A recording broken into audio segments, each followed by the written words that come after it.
পুস্তিকা প্রজ্বলন আমরা করছি।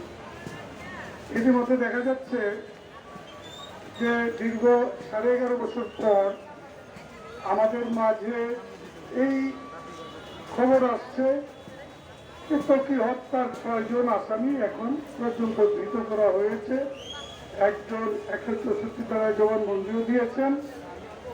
আসলে আমাদের এই হত্যাকারীদের আমরা অনেক আগে চিনি, কিন্তু আমরা তাদের চিনে শুনেও রাজনৈতিক পৃষ্ঠপোষকতার কারণে আমরা তাদেরকে আইনের আওতায় আনতে পারি নাই।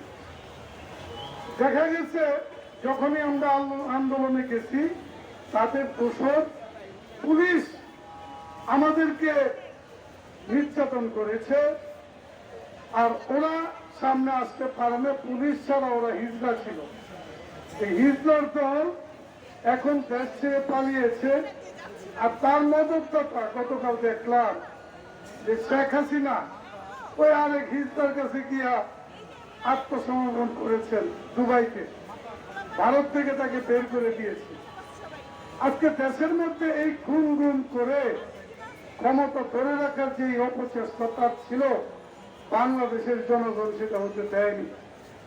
আজকে আমাদের যে পণ, আমাদের প্রতিজ্ঞা, আমরা তানভীর মোহাম্মদ ত্বকী সহ আশিক, চঞ্চল, ভুলু, সাগর, রুনি যাদেরকে নির্মমভাবে নিষ্ঠুরভাবে হত্যা করা হয়েছে, এই বিচার আমরা চোখে না দেখে রাজপথ থেকে ফিরে যাব না। আমরা রাজপথে এখনো আছি। এই বিচার শেষ না হওয়া পর্যন্ত এভাবেই আমরা রাজপথে থাকব। আমাদের সংগ্রাম চলমান থাকবে। আমরা এর বিচার দেখব।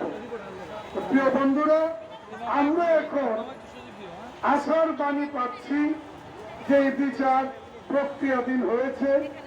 বিচারটা আশা করি অতি সত্তরই আমরা এটা রায় পাব। সেই জায়গা থেকে আমাদের এই চলমান আন্দোলন, আমরা এখান থেকে ফিরে যাব না। আমরা বিচারের রায় দেখে তারপরেই এই আন্দোলন থেকে ফিরে যাব।